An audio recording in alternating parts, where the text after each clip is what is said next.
Bonjour. Donc nous sommes venus vous présenter la recherche paramédicale que nous réalisons au centre hospitalier de Valenciennes dans les Hauts-de-France.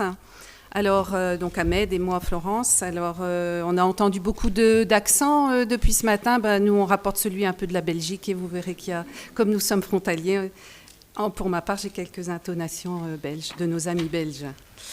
De même que tous les conférenciers, je tiens à remercier Jean-Paul Langtin là, et toute son organisation de nous avoir sollicité pour ces journées. C'est très important pour nous de partager notre travail et d'échanger sur cette thématique et plus globalement sur la recherche paramédicale, je veux dire la recherche des professionnels de santé, pour faire un clin d'œil à M. Delmas. Alors, voilà, donc Magéo est donc une recherche paramédicale managériale qui est toujours en cours et qui s'intéresse au management des infirmiers de la génération Y à l'hôpital et particulièrement à l'hôpital de Valenciennes. C'est une recherche qualitative dans sa première phase, celle que nous allons vous présenter, et nous avons choisi l'acronyme de Magéo qui traduit finalement en quelques mots-clés l'objet et l'étendue de la recherche. Alors, notre groupe de travail est composé de la façon suivante. On est tous des professionnels originaires des soins et de la formation du centre hospitalier de Valenciennes. On est tous, enfin, à une exception près, infirmiers. Et on a des grades différents, du coordonnateur général des soins du centre hospitalier à 2 cadres supérieurs de santé et Ahmed qui est donc infirmier clinicien. Alors, notre problématique est la suivante. Donc, la proportion non négligeable de la génération Y chez les infirmiers conduit à s'interroger sur son rapport au travail, et notamment ce qui permet de la recruter, de l'intégrer, puis de la fidéliser au sein de l'hôpital. Donc, nous allons vous présenter à la fois le fond, c'est-à-dire l'origine de notre réflexion, et l'amorce de quelques résultats, puisque nous en sommes à la partie explicative. Et puis aussi l'aspect de la forme, c'est-à-dire quelle méthode, quel chemin nous avons emprunté, les aléas que nous avons eus aussi, finalement, pour essayer d'apporter un éclairage à cette thématique de la nouvelle donne générationnelle. Alors, notre constat de départ, vous voyez, il démarre en novembre 2013, où au centre hospitalier de Valenciennes, il y a eu une conférence sur la nouvelle donne générationnelle, et notamment sur la comparaison des différents comportements ou des appétences des différentes générations actuellement dans le monde du travail. Donc, pour reprendre les propos de notre collègue précédente, il y a différentes appréciations des générations. Nous avons retenu celle-là, donc les baby-boomers nés entre 54 et 63, les X nés entre 64 et 79, et les Y nés entre 80 et 95. Alors, à partir de cette conférence, eh bien, entre collègues encadrants, on a eu des réflexions qui ont tourné autour d'interrogations, en tout cas de constats. D'une part, tendance à recruter par des besoins d'effectifs et plus que par rapport aux besoins d'un profil professionnel et surtout pas toujours en rapport avec le projet professionnel du postulant. Il y avait des attitudes au travail des jeunes diplômés de la génération Y qu'on jugeait parfois pas tout à fait ou pas du tout adaptées par rapport aux normes de nos générations, du style coiffure, bijoux, piercing, tatouage, de la familiarité dans le langage. Et tout ça, ça nous interpellait en tant que manager. Et puis, un phénomène qui remonte quand même à quelques années, c'est que les jeunes diplômés avaient signé des contrats de travail, courte, longue durée, et finalement ne se présentaient pas le jour dit quand on les attendait, quand on avait préparé tout un dispositif d'intégration et surtout qu'on les attendait fortement. Et puis, ils n'avertissaient pas de la non-prise de ce poste, et puis finalement, pas de mot d'excuse, et finalement, on les appelait en disant « je trouvais mieux ailleurs, donc voilà, je ne viendrai pas chez vous ». Et tout ça, ça nous interpellait beaucoup. De toute cette réflexion, notre direction des soins, et notamment la commission de soins infirmiers, de rééducation et médico-technique, a souhaité qu'on fasse une restitution Et déjà, on s'est posé les premières questions. En quoi un hôpital encourage la collaboration entre les générations afin d'optimiser les pratiques de soins? Comment se fait le processus de professionnalisation et en quoi peut-il être différent d'un hôpital à l'autre? Et du coup, on a constitué un groupe de travail qui n'est pas très éloigné de celui aujourd'hui, finalement, pour aboutir à l'organisation d'un projet de recherche en 4 phases. Donc, une phase de construction, c'est-à-dire l'élaboration du projet. On a fait une revue de littérature, on a comparé les générations, et Ahmed présentera après. Puis on a écrit un dossier, ça s'est passé entre 2014 et 2016. Et aujourd'hui, on est dans la phase qualitative où on a étudié l'adaptation à l'emploi des infirmiers de la génération Y, et ça entre 2017 et 2020. Il est prévu aussi ensuite une phase plus managériale avec la proposition d'un modèle organisationnel en lien avec le projet d'établissement et à partir de l'analyse de nos entretiens. Et finalement, après, une phase quantitative pour venir voir si ce nouveau modèle managérial, ou en tout cas ces nouveaux axes, ont finalement une répercussion, des conséquences ou une plus-value finalement dans l'intégration et la fidélisation des infirmiers de la génération Y.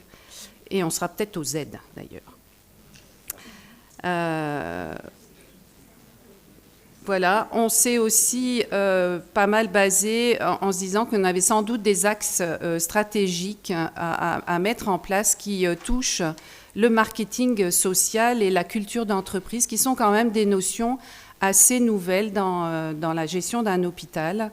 Et il s'avère que quand on a démarré cette étude, eh bien, il y a une direction, en tout cas un pan, une cellule marketing qui a été créée au centre hospitalier de Valenciennes, et un des personnels a donc été formé au marketing. Et on s'est dit, tiens, il y a des nouveaux indicateurs qui apparaissent dans l'hôpital qu'on ne connaissait pas, et on s'est dit qu'il y avait sans doute quelque chose à voir avec le fait d'intégrer, fidéliser comment cette jeune génération. Voici comment on a essayé de construire un peu notre projet. Alors, juste un petit point. Oui, vous avez compris qu'en termes de technique, j'étais un X. Bref.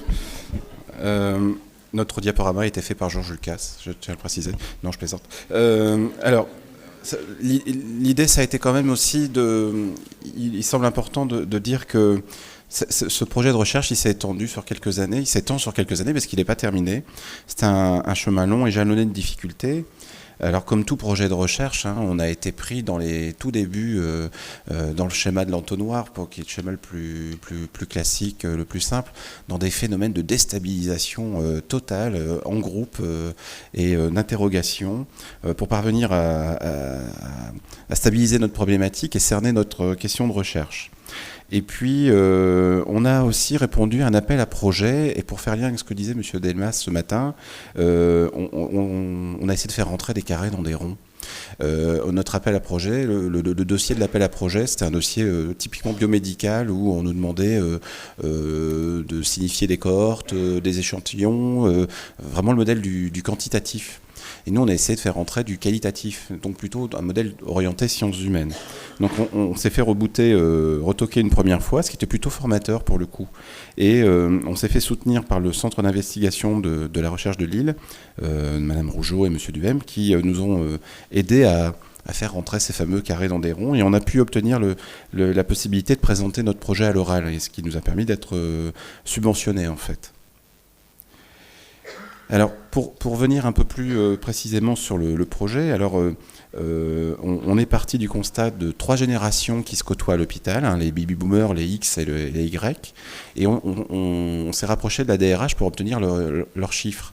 L'hôpital de Valenciennes, c'est un centre hospitalier général qui compte un peu plus de 5000 fiches de paye, 5000 agents, un peu plus de 5000, on doit être entre 5000 et 5002. Si vous, à l'intérieur de ces 5000 agents, de ce groupe de 5000 agents, vous retrouvez en 2015 1075 infirmiers. 1/5 de la population est infirmière. À l'intérieur de cette population d'un peu plus de 1000 personnes, vous avez 50% de la génération Y et sans doute un tout petit peu plus actuellement, avec les départs en retraite. Donc ça donne un état des lieux de notre population. Donc on s'est dit, dans nos questionnements, comment ils vivent ensemble, tous ces gens, comment on fait le vivre ensemble de cette population professionnelle. Et on s'est intéressé, on essaie de schématiser un peu de là d'où ils partent. Alors, on vous a mis quelques diapos qui retranscrivent partiellement le travail que nous avons fait sur cette fameuse schématisation. On a par exemple nos baby-boomers, ils ont connu par exemple le DE, pour certains, le DE psychiatrique, l'allongement des études à 2 ans. La génération X, ils ont connu, en termes de formation, ils ont connu les MSP, oui, voilà, les fameux MSP. Et c'était mieux avant, dans un discours un peu réac. C'est typiquement un discours réac, là, pour le coup. C'était mieux avant. Et puis, ils ont connu, en termes de formation, le DE commun, l'après 92, à partir de 94, pour les dernières promotions, le diplôme commun DE et ISP, la fin des ISP. En termes de formation. Les Y, ils ont grandi plutôt dans le modèle de l'après-99 des accords de Bologne, avec l'universitarisation en 2009 du modèle issu donc, des accords de Bologne, les filières master avec d'abord Aix-Marseille, puis Sainte-Anne, et puis plus proche de nous, les IPA. On a, en termes d'événements professionnels, essayé de voir un peu d'où ils partaient aussi, parce que c'est pas tout à fait la même chose. On a des baby-boomers qui ont connu, par exemple, la création, pour certains, d'un certificat de cadre de santé, la reconnaissance du grade d'infirmière générale. Alors, infirmière générale, c'est un gros mot pour dire directeur des soins, pour les plus jeunes d'entre vous. C'est peut-être pas un gros mot, hein. C'est filmé, hein, oui, d'accord. Tant pis. Alors... Et puis, plus proche de nous, en termes professionnels, il y a l'arrivée 1978, l'arrivée du rôle propre. Pour la génération Y, alors l'arrivée du rôle propre, je vais juste rétro-pédaler un tout petit peu, c'était pratiquement, quand on regarde un peu ce qui est écrit dessus, c'était un non-événement quand c'est apparu. Hein. Il n'y a pas eu des feux de Bengale, un feu d'artifice, une rotation flambeau, parce que le rôle propre arrivait. Ça s'est un petit peu déployé après. Pour la génération X, c'est par exemple, en événement marquant, en événement professionnel marquant, la loi Veil, la fameuse, sur vos fiches de paye, pour ceux qui travaillent à l'hôpital public, la prime spécifique paramédicale, qui est une prime facultative et qui est issue des mouvements de grève de la fin des années 80, qu'a évoqué ce matin M. Delmas. Pour la génération Y, on a par exemple la loi HPST, qui est un événement marquant de 2009, la loi Hôpital, Patient, Santé, Territoire, avec cette nouvelle gouvernance que nous avons menée assez loin quand même à Valenciennes, avec un système polaire. Et puis on s'est intéressé aussi au contexte social. C'est par exemple l'apparition pour les baby-boomers qui ont vu arriver, qui ont connu l'invention du scanner, l'arrivée des IRM, l'apparition des premiers ordinateurs personnels. Ça ne nous rajeunit pas. Hein. Pour la génération X, enfin moi je suis X, hein, je vous précise. C'est par exemple l'apparition des revues spécialisées de recherche en soins infirmiers, l'Infirmière Magazine, la revue Santé Mentale en 95. Pour les Y, on a les accords de Bologne en 99, la contraception d'urgence par exemple, l'Ordre national infirmier en 2006, 2019, la création de la section du Conseil national des universités pour les sciences infirmières. Vous voyez, ce qui est intéressant, c'est pas de les différencier, ces générations, mais c'est de dire de là d'où elles partent. Finalement, il ne s'agit pas de dire que les Y ne savent rien faire et que c'était mieux avant, et c'est un discours teinté de représentation, mais on ne part pas du même endroit. Et si on évolue un petit peu, si on regarde un peu plus loin, en termes d'évolution du profil infirmier, les attendus l'image, la photographie qu'on pourrait avoir des infirmières, a elle aussi évolué. Par exemple, dans les années 60, on parlait d'éducatrice de santé, avec un texte spécifique. On parlait dans les années 70 d'une infirmière qui devait donner des soins infirmiers en fonction de son rôle propre, qui lui est dévolu et sur prescription ou au conseil médical. On avance sur les années 90, on voit les l'émergence d'un nouveau profil avec une polyvalence, et puis les infirmiers interviennent dans le processus de certification. On avance encore un peu avec le modèle des années 2000, et puis on voit des infirmiers qui ont des compétences. Et là, on commence à envisager l'infirmier par ses compétences. C'est un peu le modèle qui est le modèle actuel, et on en est là un peu. Par exemple, si on regarde un peu l'évolution, alors on a pris notre centre hospitalier, littéralement on pourrait dire, je ne vais pas vous parler de la Fondation du Vent, des EHPAD ou tout ça, ça ne vous parlerait pas, mais littéralement, géographiquement, architecturalement, pardon pour le...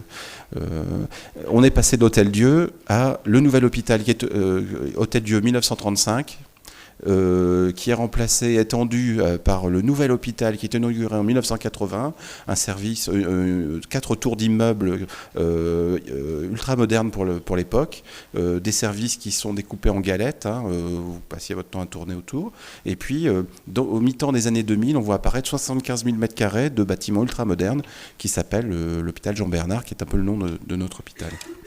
C'est par exemple, si on ramène ça à la population des infirmiers de psychiatrie, certains ont connu la fin des asiles, voire les asiles, puis les hôpitaux psy, les HP, puis tout doucement, un petit peu, on arrive vers une extension, vers le tout ambulatoire, ou en tout cas un ambulatoire un peu plus important. Je vais vous donner un exemple, c'est L'Homelet, près de Lille, donc pas très loin de chez nous. C'était un HP avec des murs d'enceinte, une ville dans la ville avec sa chapelle, son église, ses animaux, puisqu'il y avait une mini-ferme à l'intérieur, un stade, une piscine, 1 millier de patients qui sont maintenant... c'est un lieu qui est quasiment en désaffection, puisque tout est tourné vers une majorité de l'activité est tournée vers l'ambulatoire.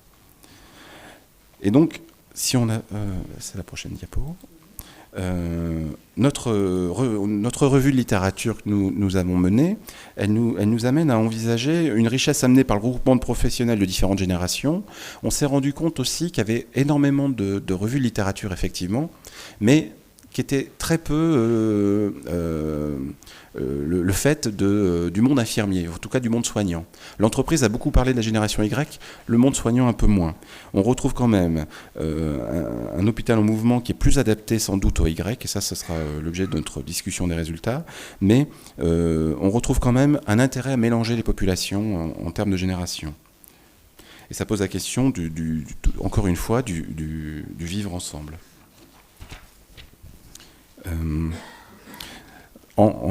Par ailleurs, dans notre revue de littérature, on trouve des éléments sur les attentes au travail qui sont différentes de la part des professionnels de la génération Y, qui posent la question, encore une fois, de la manière dont ils vivent le travail, comment ils s'adaptent à l'emploi, et par extension, comment ils vivent le travail d'infirmiers. Comment se manifeste l'angoisse de l'insécurité chez nos jeunes professionnels? Est-ce qu'il y en a une? Quelles sont leurs représentations en début de carrière? Nous avions nous aussi nos représentations, avec ce fossé école d'infirmière, pour ceux qui ont connu les écoles d'infirmières, institut de formation métier de la santé, et puis dans l'après, le fait d'endosser le costume de soignant.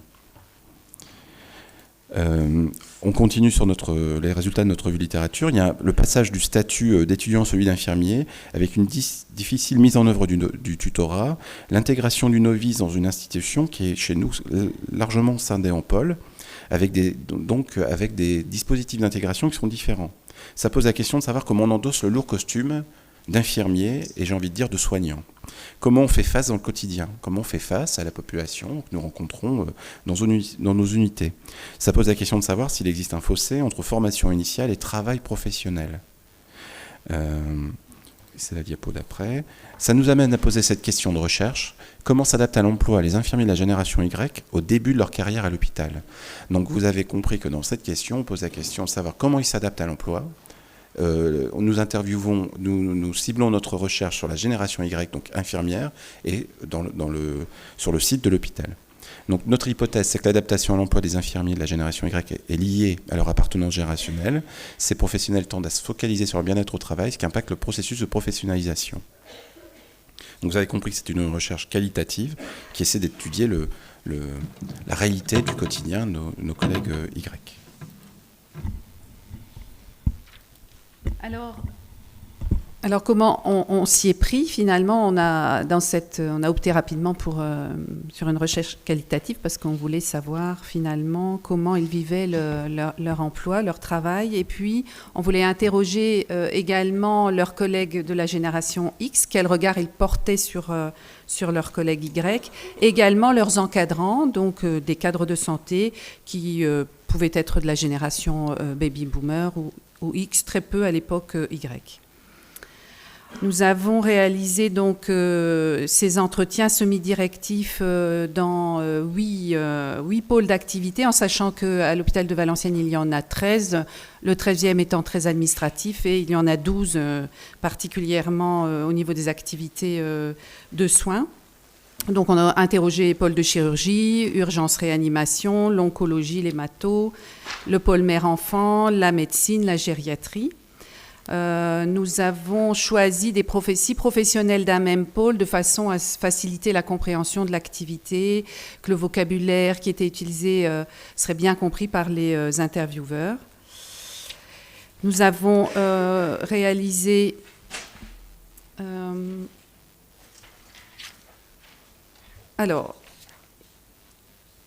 Alors, nous sommes entourés d'une collaboration particulière parce que, compte tenu de notre statut pour la grande partie dans le groupe de managers, il nous semblait évident qu'il y aurait un biais à interroger les infirmiers des équipes, de nos équipes parfois. Donc, on a réfléchi sur un tiers qui viendrait interroger, réaliser ces entretiens semi-directifs. Et parce qu'il y avait déjà eu des collaborations avec l'université de Valenciennes, eh bien, nous sommes rapprochés donc d'étudiants du Master 2, Management des équipes et développement des compétences. L'idée, c'était finalement que cette opération soit gagnant-gagnant, c'est-à-dire pour nous avoir une force d'entretien dans un temps réduit, et pour les étudiants, eh bien, qu'on soit comme une forme de terrain de stage avec une expérience très concrète avec l'utilisation d'un outil qualité de recherche qui était utile dans leur validation de master. Donc, nous sommes allés leur expliquer ce qu'était Magéo. On a pris un temps aussi pour les former à l'entretien semi-directif par des jeux de rôle. Voilà, on a essayé de s'adapter donc à leurs connaissances. Alors nous avons réalisé, ils ont réalisé 46 entretiens semi-directifs. Il y en en fait 48 qui étaient prévus et puis deux soignants ne se sont pas présentés. Ça nous a permis, au départ on n'avait pas grande visibilité sur la quantité d'entretien à faire, et finalement on est allé jusqu'à la saturation des données. Ça a même été x2. On a été au-delà de ce qui avait été sans doute utile. Donc on avait 3 grilles bien sûr. Donc on a interrogé 32Y, on a interrogé 8X et 8 cadres de santé, avec 3 grilles différentes, mais avec bien sûr des thématiques semblables. Ces grilles ont été testées par le groupe Magéo et les enseignants-chercheurs du master en question. On les a interrogés donc sur leur métier, sur leur connaissance du métier, sur leur recrutement, leur arrivée dans le service, leur relation avec les équipes et avec leurs managers, et finalement leur satisfaction au travail. Alors, on a précisé que la retranscription des 46 entretiens, nous ne les avions pas fait nous-mêmes. On a utilisé une partie de la bourse que nous avions reçue et nous sommes passés par une société extérieure, ce qui nous a fait gagner un temps considérable parce qu'il y a eu des entretiens de plus d'1 heure. Donc, voilà. Ça sert aussi à ça, une bourse, c'est-à-dire de pouvoir compenser le temps que nous n'avons pas.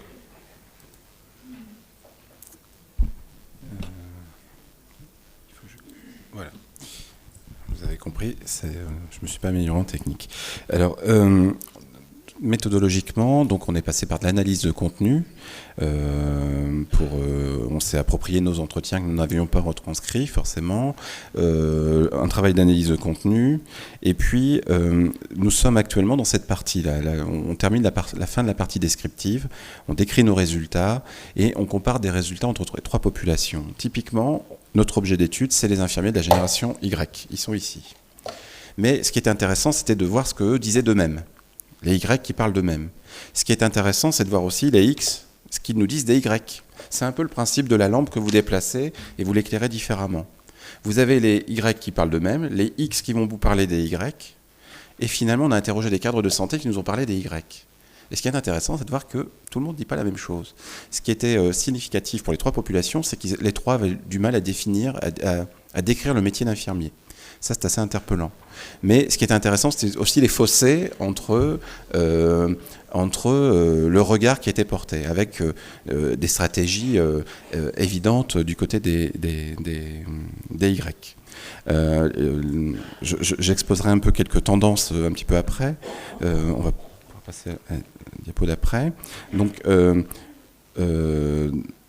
nous avons donc fait pour cette partie, nous envisageons dans la partie explicative qui va suivre, que nous n'avons pas encore entamé, des allers-retours avec les concepts sélectionnés, de faire des liens encore avec les enseignantes-chercheuses de l'IAE, et puis d'ouvrir sur la proposition d'action sur la troisième phase du projet. Mais on n'en est pas encore là, on est vraiment dans la description de nos résultats. Nous avons passé pas mal de temps là-dessus. Donc pour l'instant, ce que je vous montre là, ce sont des projections. Alors, toujours encore dans les recettes de cuisine et dans les coulisses, ce qui est intéressant, c'est de voir aussi que on ne pouvait pas mettre en route Magéo sans aide, en fait, parce qu'il y a les difficultés de monter un groupe, de se réunir, de travailler, de réfléchir, et de ne pas faire que ça. Hein. C'est pas notre métier de tous les jours. Et du coup, cette aide méthodologique, elle passe aussi par le recours à l'unité de recherche clinique du centre hospitalier. Alors, je vais citer Madame Vermeusen, qui est intervenante à l'unité de recherche clinique, qui était un vrai soutien. C'est aussi l'aide des biostatisticiens pour la méthodologie. C'est aussi la reconnaissance et soutien financier qu'apporte la bourse à subvention que nous avons eue. Et puis, ça passe aussi par la promotion de cette recherche qui est en cours, notamment par des conférences, la conférence des chefs de pôle, des ateliers cadres et différentes manifestations comme celle d'aujourd'hui. C'est l'intérêt aussi d'avoir pour exister une certaine visibilité et d'être encouragé. Mais on a eu vraiment une bonne réception de ce travail, alors que, comme le disait Ahmed au départ, quand on l'a présenté au jury de l'unité de recherche clinique, on nous a regardé avec des grands yeux, on nous a dit « mais c'est pas de la recherche, ça relève de la DRH ». Là, au contraire, au niveau de la conférence des chefs de pôle, ils ont été d'un grand soutien moral parce qu'ils nous ont dit c'est la première fois qu'on va s'intéresser au bien-être au travail, à la qualité de vie au travail, en tout cas au centre hospitalier de Valenciennes. Et ce qu'ils ont aussi perçu, c'est que finalement, ce que nous allions étudier au niveau des infirmiers, certains nous ont dit moi j'aimerais bien que l'étude soit faite aussi auprès de mes internes. Donc on pense que finalement, cette étude, elle pourrait être un peu transférable à d'autres populations de l'hôpital.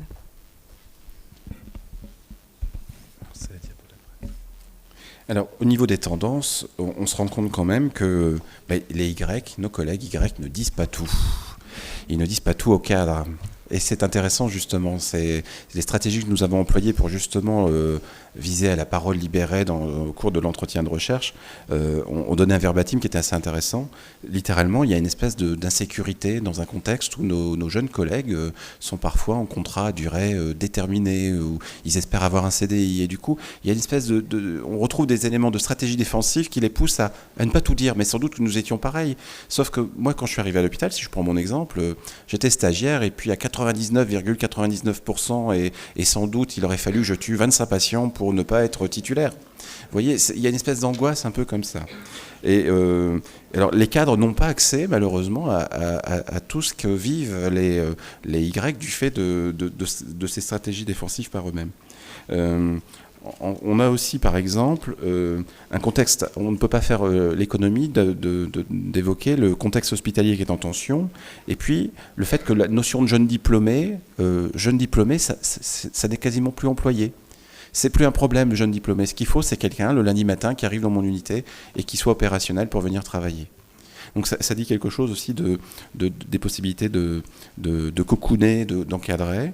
On retrouve aussi une adaptation de l'emploi des infirmiers Y qui est marquée par des stratégies défensives, comme je le disais, par rapport à l'identité, le rapport à l'emploi, mais aussi sur leur conception de leur univers de vie au travail. Leur univers, c'est l'unité, le cadre de proximité. Bon, éventuellement le cadre sup, ils savent à peu près qui c'est et parfois ils ne savent pas du tout, ils l'ont vu une fois ou deux, ou alors ils voient à peu près qui c'est, mais il n'est finalement pas très utile. Excusez-moi, hop, c'est parce que j'ai mis un truc dans le four et il faut que je le... donc je reviens à ce que je disais. Ils ont vu le cadre passer. Les directrices des soins qui font partie du groupe découvrent que personne ne les connaît.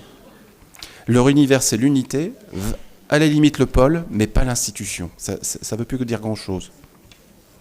Et enfin,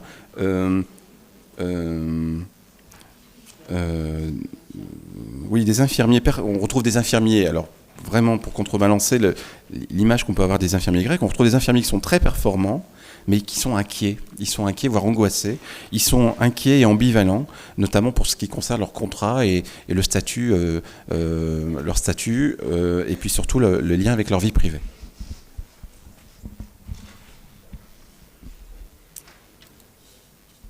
Alors, dans les perspectives, est-ce qu'on a déjà pu mettre en place...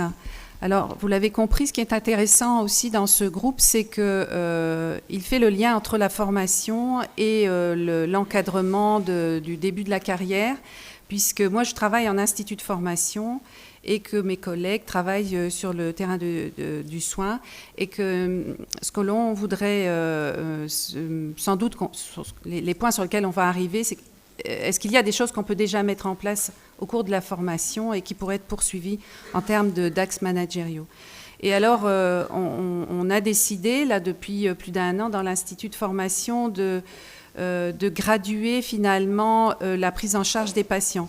Parce que ce qu'on a pu constater, et ça, c'est nos collègues de terrain qui nous l'ont dit, c'est que certains jeunes diplômés, jeunes novices, ayant eu un parcours de formation remarquable, tout à fait satisfaisant, eh bien, il y avait des ruptures dans les premiers temps, dans les 6 premiers mois, dans la prise de poste, des peurs importantes, des gens qui avaient du mal à finalement prendre en charge toutes les activités du soin, et qu'on a réfléchi au fait en termes de tutorat, dans les derniers stages du semestre 6, eh bien, que les tuteurs leur mettent à disposition vraiment presque l'entièreté d'un service, et qu'on les laisse aller faire toutes les actions infirmières, depuis aller parler au médecin, aller poser des questions, aller renseigner le médecin, tracer dans le dossier informatique, mais pas une fois de temps en temps, mais vraiment prendre en charge pendant toute la durée du poste, répondre au téléphone. Parce que tout ça, dans le cadre d'un stage, eh ben, on est parfois épargné. Les stagiaires sont parfois épargnés parce que c'est le reste de l'équipe qui prend en charge,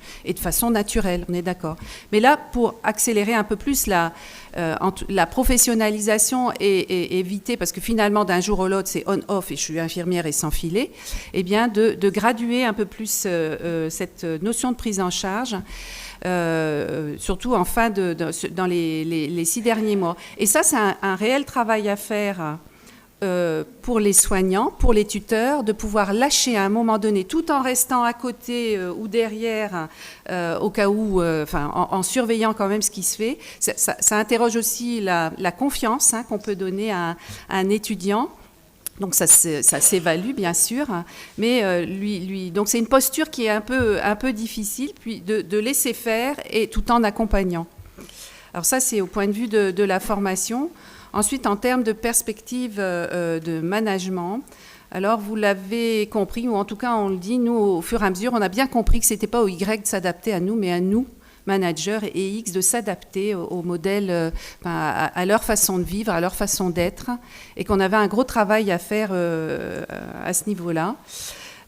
Donc bien sûr, il y aurait formé, sensibiliser les managers actuels aux caractéristiques des Y, puis des X, des Z, d'impliquer un peu plus le cadre dans le recrutement, parce que voilà, sur le modèle que l'on connaît, eh bien, il y a un entretien par un responsable de la DRH qui fait un pré-tri, on va dire. Et puis ensuite, les recrutements se font au niveau des trinômes de pôle. Au niveau du centre hospitalier de Valenciennes, il y a une délégation de gestion qui est très, très aboutie. Et donc, le choix final est réalisé par les trinômes de pôle, mais le trinôme, chef de pôle, cadre supérieur de santé, cadre administratif. Et finalement, le cadre, il dit simplement, j'ai besoin d'un là, à certains moments, mais il ne va pas forcément valider la candidature. Et on se dit comment va s'opérer finalement l'intégration. Prendre le temps d'accueil des agents recrutés. Vous allez dire, c'est vraiment la tarte à la crème, c'est d'une évidence, mais ça se perd par faute de moyens, par faute de temps, par faute d'accélération du mouvement, de la prise en charge des patients, de la configuration des services et aussi notre pénurie qui s'installe à grands pas. Intégrer rapidement dans la gestion de projet. Ça, c'est des premiers retours qu'on a dans les résultats, c'est que, vous voyez, nous, de notre temps, ou encore dans notre façon de nous représenter, on attend 1 année, 2 ans, voire plus, pour intégrer les jeunes infirmiers dans des groupes de travail ou même dans de la formation. Ben, quand on interroge les jeunes Y, eh bien, ils ne comprennent pas ça. Et eux, tout de suite, ils ont envie d'apporter leur pierre à l'édifice, même si ça n'est qu'un regard incomplet. Ils ont envie d'être intégrés dans ces groupes de travail. Et c'est une forme de reconnaissance de leur personne, de leur travail. Ça participe à la valorisation de leur travail. Et puis, encourager des espaces de dialogue, de réflexivité sur le travail. On l'a vu plusieurs reprises depuis ce matin. Et tout ça en interface avec les instituts de formation.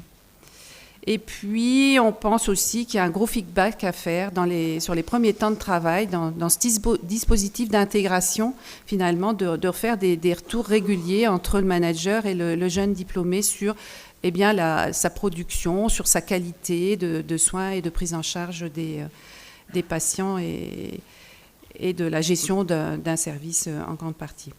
Voilà où nous en sommes arrivés dans notre travail, qui est un travail très excitant finalement, parce qu'on on est à l'approche de la fin de cette deuxième grande phase. Effectivement, d'un point de vue méthode et temps à passer, c'est quelque chose d'assez chronophage. Il faut une réelle volonté aujourd'hui pour faire de la recherche en tant que professionnel de santé, puisqu'on n'a pas forcément de temps dédié à ça dans notre travail.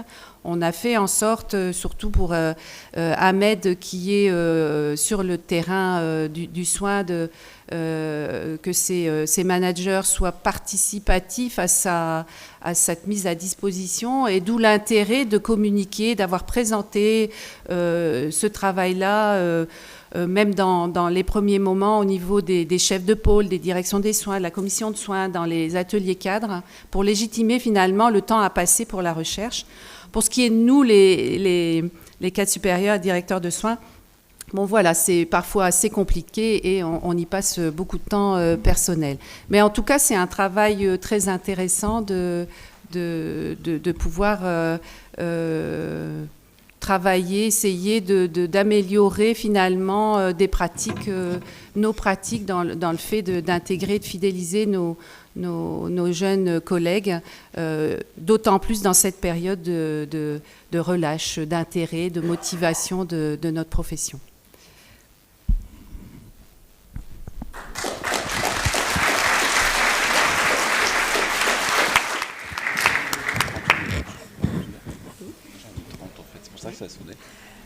Merci beaucoup. Oui, ben justement, déjà, il y a peut-être quelques personnes de la génération Y qui voudront commenter aussi. Merci beaucoup pour votre présentation. Moi, je me demandais, est-ce que dans votre travail et puis dans la littérature dont vous avez connaissance, vous essayez de distinguer les effets générationnels et les effets d'âge? Et si oui, comment est-ce que vous faites pour départager les deux? On est resté globalement sur les effets générationnels. Oui. À la limite, la génération, c'est presque la grille de lecture. Ce qui est intéressant, oui, c'est de comparer littéralement des populations qui ne partent pas du même endroit et qui n'ont pas connu le même hôpital. quand on met tout en superposition, globalement, vous avez l'infirmier ISP d'avant 78, il y en a encore.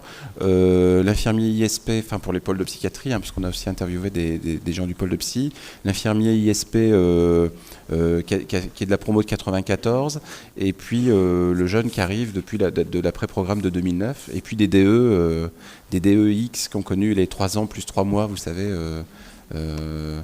Mais du coup, on a essayé de superposer toute cette population, mais on a surtout regardé en termes de génération, mais aussi par effets sociétaux. C'est-à-dire que vraiment, notre schématisation, on pourrait les 3-4 diapos de notre schématisation, on pourrait les calquer et les copier-coller et finalement les superposer.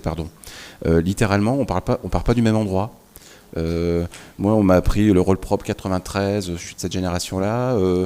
J'ai fait le DE, je suis infirmier DE puisque je suis arrivé en 94, il n'y avait plus moyen de faire ISP. Et globalement, de là d'où je pars, c'était mieux avant parce qu'il y avait des MSP. Vous voyez, c'est un peu ça. Et c'est vrai, alors à l'époque, vous m'auriez demandé les MSP, j'aurais dit on les supprime tout de suite. Mais c'est vrai que, et vraiment, je ne suis pas dans le discours que c'était mieux avant, mais je ne pars pas du même endroit qu'un collègue Y. Vous avez vu que j'étais une quiche avec cet ordinateur.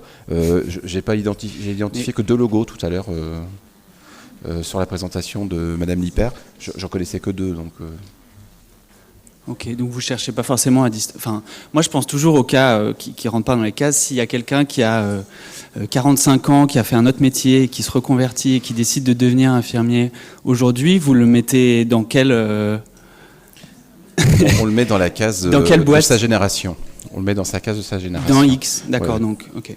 Mais on a essayé de repérer quand même son profil avant, c'est-à-dire que dans notre déroulé, on a pris le maximum de données, le maximum de verbatim, pour pouvoir identifier quel était son parcours. C'est pour ça qu'on a énormément d'entretiens aussi. C'était pour avoir une espèce de pouvoir balayer tous les pôles et statistiquement de pouvoir pas être influé par le fait d'avoir des interviewés uniquement de psychiatrie ou uniquement de MCO. Et on a vraiment balayé tous les pôles où il y avait des infirmiers. Et pour les cadres, c'était pareil. Alors globalement, il y a 58 cadres à l'hôpital. Et c'est aussi pour ça qu'on n'a pas fait nos entretiens. Il n'était pas question que nos directeurs de soins fassent passer des entretiens aux cadres de santé. Enfin, il y avait un biais énorme pour le coup. Donc c'était assez intéressant de former les étudiants de l'IAE justement à l'entretien. Alors tous les entretiens ont eu lieu dans les mêmes conditions, sur la même temporalité. Nos entretiens font à peu près tous 1 heure et ils étaient vraiment bien préparés. Alors ça a été un barnum complet de préparation et là pour le coup c'est vraiment Florence qui a géré toute cette préparation des entretiens. Les entretiens ont lieu à l'IFSI et ça a permis aussi d'avoir une certaine parole qui était libérée. On a évité les biais hiérarchiques, les biais inductifs, ce genre de choses. On a beaucoup travaillé sur la préparation de nos entretiens pour éviter vraiment des biais qui auraient pu être complètement problématiques. Merci. Merci. Une question ici. Oui, j'ai bien aimé tout le travail de sociologie que vous avez mené pour essayer de les caractériser avec les différents tableaux. C'est pas simple, n'empêche, parce que comment caractériser, qu'est-ce qu'on prend? Par exemple, si on prend le chômage, 74, ça commence à... est-ce que c'est la perspective d'être chômeur qui vient orienter le rapport au travail de cette génération? C'est compliqué. Est-ce que c'est des attentats?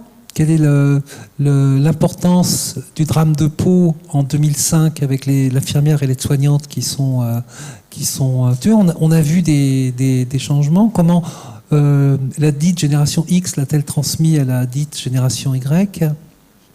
Est-ce que c'est le degré le plus pertinent? Parce que au fond, ça signifierait que les différents changements qui nous affectent depuis la guerre seraient générationnels et non pas politiques? Ou si j'étais marxiste, quelle lecture j'en ferais?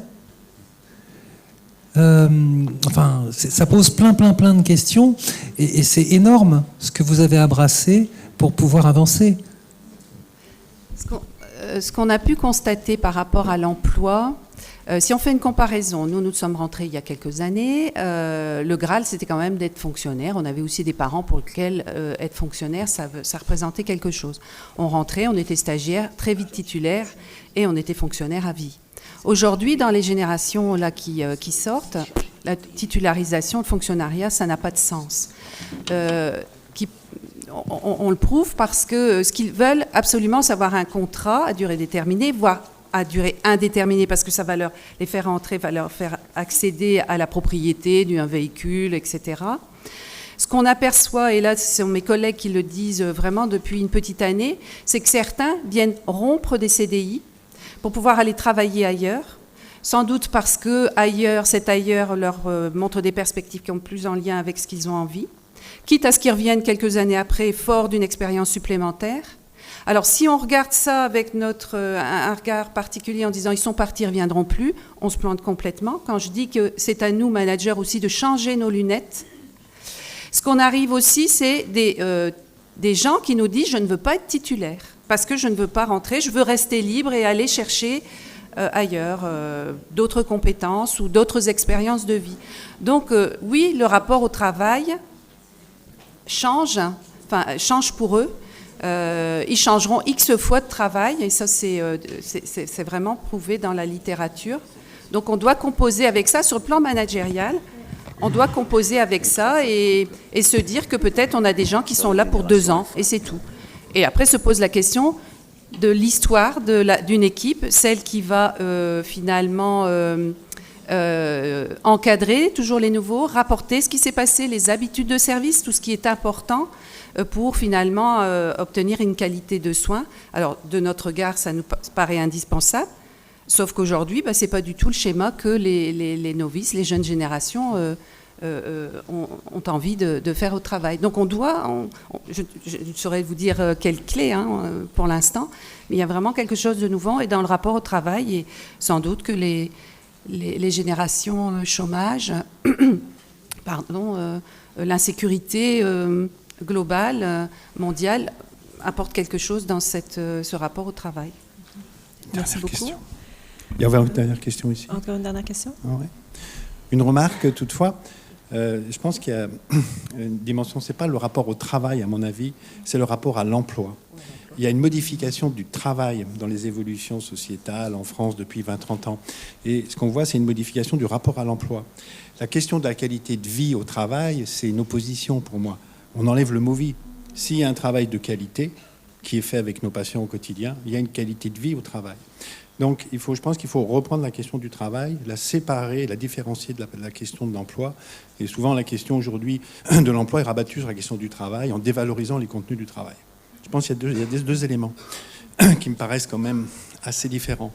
Et puis, peut-être un point aussi qui m'a noté dans votre remarque, c'est que le niveau d'investissement se limite au mur de l'unité et du cadre de proximité. Et donc, il y a une limitation en termes d'ouverture sur l'extérieur, alors qu'on a des moyens de communication qui sont inversement proportionnels. Et je me disais, en réflexion sur l'isolement, les services où on isole le plus, c'est souvent des services où les soignants sont isolés. Et le besoin, effectivement, d'ouverture, c'est le besoin de rencontrer, le besoin de confronter. Et je me demandais aussi en termes d'implication, parce que ça suppose de s'ouvrir, donc de regarder, de regagner une extériorité, mais une extériorité au sens où le disait Nadia, en termes d'altérité, ça suppose d'aller rencontrer des collègues, de comparer, de voir ce qui se passe. Oui, alors ça, dans les tendances... Et puis on donne la parole à Frédéric. Juste une petite remarque, dans les tendances que nous retrouvons, on retrouve un coping qu'on a qualifié pour l'instant de coping pragmatique. Avant, moi je me souviens, étudiant jeune professionnel, j'étais avec une infirmière qui rentre dans une chambre, ce que Benner qualifierait d'infirmière experte. Elle rentre dans la chambre, elle regarde partout et elle a déterminé tout de suite, elle a identifié la couleur de la jambe du patient, il y a quelque chose qui ne va pas, et tout de suite elle a identifié, très vite ça allait dans sa tête. Et je me dis, c'est ça que je veux être. C'est cette infirmière-là que je veux être. Finalement, ce qu'on retrouve avec nos jeunes de la génération Y, qui sont très performants, c'est une espèce de coping pragmatique. L'infirmière là est très performante, elle pose des décathlon comme personne, j'ai un problème, je vais la chercher. Et ça pose la question de la transmission des savoirs. Et aussi le lien entre les nouvelles technologies, je recherche quelque chose et du coup je trouve une information tout de suite. Mais qu'est-ce qui est transmis en termes de transmission du chevronné, si je puis dire ça comme ça, vers le novice ? Une espèce de rapport au savoir qui, en instantané, mais est-ce que c'est véritablement du savoir ? Posé, construit, stabilisé. Oui, alors pour continuer un petit peu là-dessus, justement ma question c'est vous avez évoqué la question de l'écart entre la représentation ou les attentes que les Y portent sur eux-mêmes, que les cadres portent sur les Y et que les X portent sur les Y. Est-ce que vous pourriez nous en dire un petit peu quelque chose de ça, de ces écarts-là? Il y a tout simplement, déjà au départ, la manière dont ils vivent leur contrat. J'oserais parler d'emploi précaire de la fonction publique, littéralement, c'est de ça dont il s'agit. Le fait d'être en CDD, d'espérer avoir un CDI, d'acheter une maison, parce que nous on a connu à notre époque, qu'on appelait ça la stagiarisation. Vraiment, il fallait vraiment y aller pour pas être titulaire à la fin. Le Graal, c'était plutôt la stagiarisation que la titularisation qui arrivait de fait. Mais il y a aussi, c'est une information qu'elle n'accède pas les cadres en fait, cette angoisse, parce que elle n'est pas verbalisée par les Y. On a les X qui ont le sentiment de ne pas être des modèles, et ils le disent eux-mêmes. Du coup, ça interroge aussi ce processus de professionnalisation. Et par contre, ils sont très bienveillants. Alors, on a besoin de moi, j'y vais. C'est des jeunes, ils débutent, ça fait pas très longtemps qu'ils sont là. Il y a une difficulté avec un patient qui s'agite, je vais lui montrer comment je fais. Et ils ne perçoivent pas que finalement, eux disent qu'ils ne sont pas des modèles, mais ils ne perçoivent pas qu'ils ne le sont vraiment pas dans le regard des Y. Et du coup, ça pose vraiment une question en termes de transmission des savoirs, comme des petits trucs et des ruses de métier. Tiens, j'ai remarqué que la perfusion, quand je mélangeais tel produit actif avec tel produit actif, la ligne de perfusion floculait. Ça, Google, il ne va pas me le dire, ça. Ça, c'est vous qui allez me le dire parce que vous avez l'expérience de ça. Moi, je vais me dire, tiens, c'est bizarre, pourquoi ça flocule? Alors, j'ai mis ça ne paraît pas. Vous voyez, il y a une espèce de pratiquement de non-dit dans le regard et dans les échanges qui sont faits entre les Y, les cadres, alors sans doute par protection, avec une identité qui a été questionnée, une identité qu'on pourrait dire peut-être tronquée, masquée, pour justement accéder à la mise au passage du CDD vers le CDI, et à des échanges qui sont pragmatiques avec les X, en fait, avec ceux qui sont chevronnés, littéralement. Très bien, merci beaucoup. On va passer maintenant aux sessions de poster.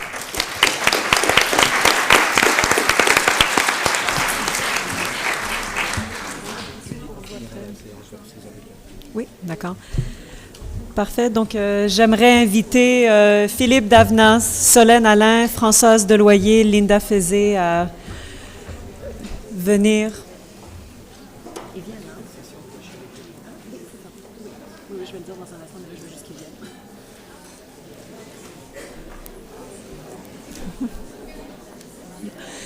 Donc, la session qu'on entame à l'instant, donc on va terminer à 18h15.